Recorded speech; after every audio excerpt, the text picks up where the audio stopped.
اعوذ باللہ من الشیطان الرجیم بسم اللہ الرحمن الرحیم اللہم صلی علی سیدنا محمد وعلی آلہ بقدر حسنہ و جمالہ۔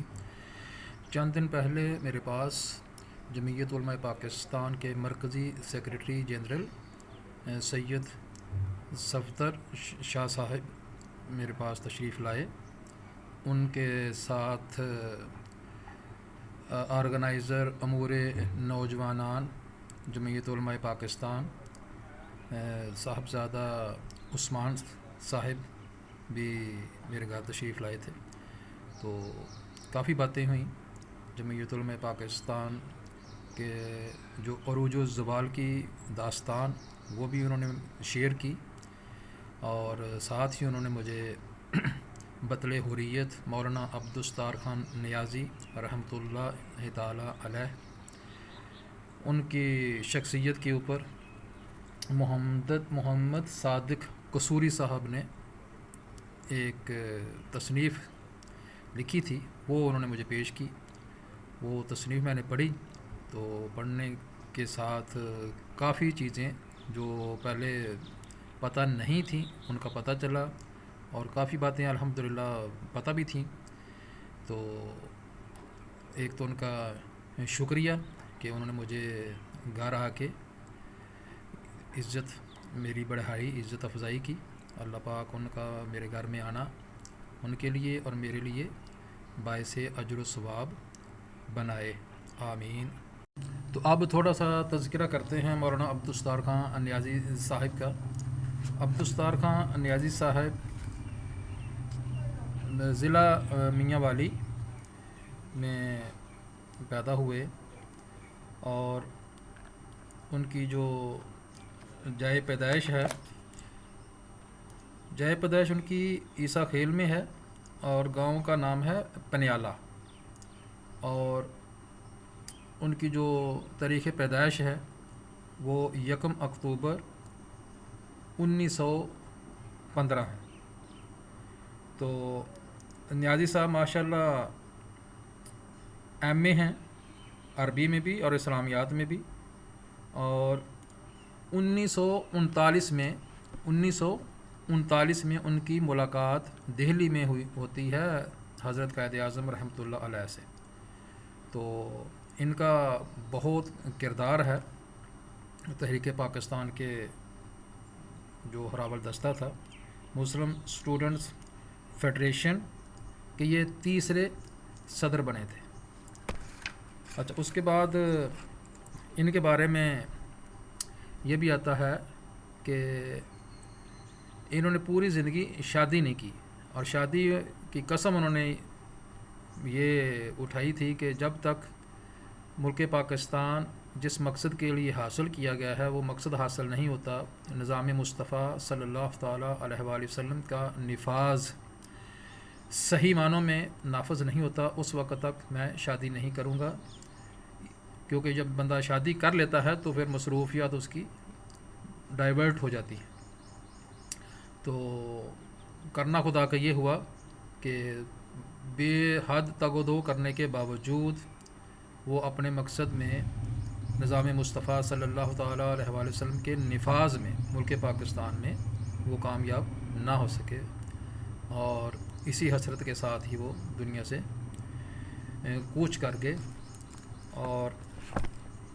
ان کا جو تاریخ وفات آتی ہے وہ 2 مئی 2000 آتی ہے، 2 مئی 2000، تو یہ تقریباً ان کی 82 سال کی عمر بنتی ہے۔ اور ان کو یہ اعزاز بھی حاصل ہے کہ انہوں نے جو اپنی ڈگریاں ہیں ان میں سے ایک ڈگری علامہ اقبال سے ہاتھوں سے بھی وصول کی ہوئی ہے۔ ان کے بارے میں جو زیادہ چیزیں آتی ہیں وہ آتی ہیں کہ جو فتنہ قادیانیت ہے اس کو انہوں نے للکارا تھا، اور سب سے پہلے اہل سنت والجماعت کی طرف سے جو صعوبتیں برداشت کی ہیں ان میں ان کا نام سر فہرست ہے۔ 1953 میں جب ختم نبوت کی تحریک چلی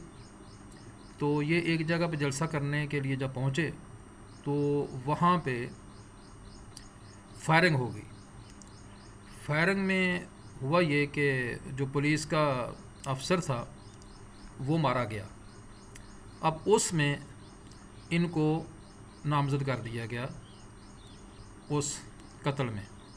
حالانکہ ان کے پاس تو لاٹھی بھی نہیں تھی اس وقت، فائرنگ کرنے کے لیے بندوق یا پستول وغیرہ تو دور کی بات ہے۔ بہرحال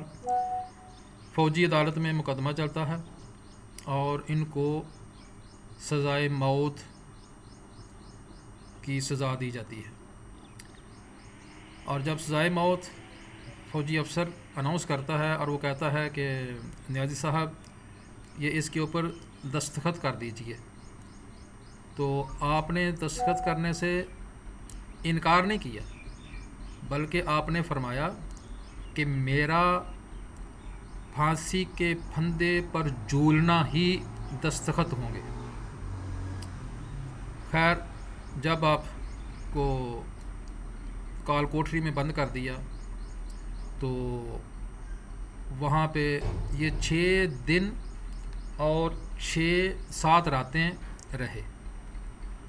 اور جب بھی کسی نے پوچھا، اگر کسی نے پوچھا حضرت مولانا عبدالستار خان نیازی رحمۃ اللہ علیہ سے کہ آپ کی عمر مبارک کتنی ہے،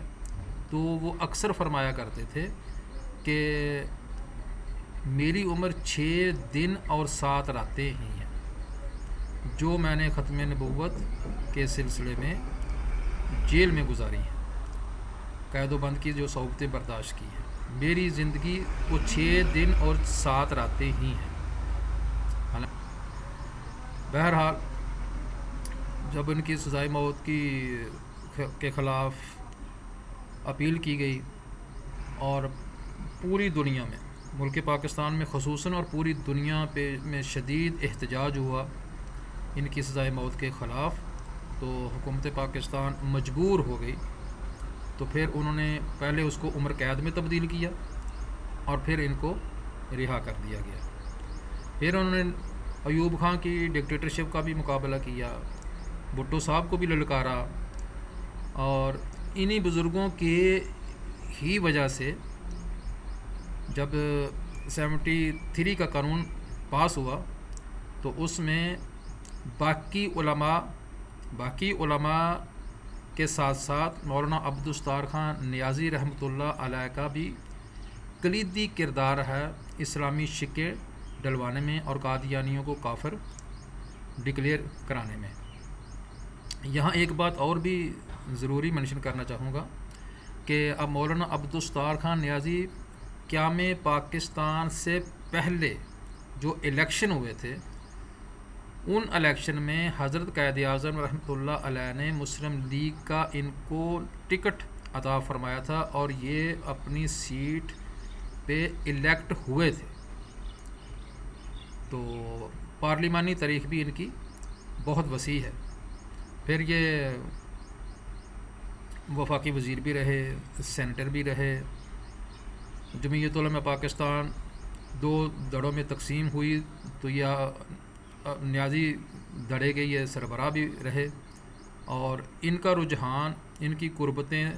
نواز شریف کے ساتھ زیادہ تھیں، اور دوسرا دڑا جو نورانی صاحب کا تھا ان کی قربتیں زیادہ پیپلز پارٹی کے ساتھ تھی۔ بہرحال جب یہ دونوں حضرات اکٹھے تھے اور 71 کی جو اسمبلی بنی تھی اس میں جمعیت علماء پاکستان کے 11 ممبر تھے، 11، لیکن بات پھر وہی ہوتی ہے کہ اتفاق میں برکت ہوتی ہے، اتفاق سلوک میں اللہ پاک کی مدد بھی شامل ہوتی ہے۔ تو جب یہ پھر علیحدہ علیحدہ ہوئے تو پھر شیرازہ بکھر گیا جمعیت علماء پاکستان کا۔ تو بہرحال ابھی صاحبزادہ ابو الخیر صاحب جمعیت علماء پاکستان کے روح رواں ہیں، اور بڑی شد و مد کے ساتھ وہ اتحاد امت کا پرچم بھی بلند کیے ہوئے ہیں اور اپنی جمعیت علماء پاکستان کو مزید ترقی دینے کی خواہش بھی رکھتے ہیں اور وہ کوشاں بھی ہیں. تو دیکھتے ہیں کہ اللہ پاک کی طرف سے کب یہ ان کا خواب شرمندہ تعبیر ہوتا ہے. بہرحال نظام مصطفیٰ صلی اللہ تعالیٰ علیہ وآلہ وسلم ہر مسلمان، ہر مومن کے دل کی آواز ہے. ہر مومن، ہر مسلمان یہ چاہتا ہے کہ ملک پاکستان میں نظام مصطفیٰ صلی اللہ تعالیٰ علیہ وآلہ وسلم کا نفاذ ہو. اب نام کوئی بھی ہو جائے، اس میں نام میں اتنا مسئلہ نہیں ہے. نظام مصطفیٰ صلی اللہ علیہ وسلم نام رکھ لیں، مصطفی انقلاب نام رکھ لیں، اسلامی انقلاب نام رکھ لیں، نام مقصد ایک ہی ہے. تو ملی یکجہتی کونسل کے بھی وہ سرکردہ رہنما ہیں. تو ہمیں چاہیے، کوشش کرنی چاہیے کہ جہاں سے بھی اتحاد امت کی آواز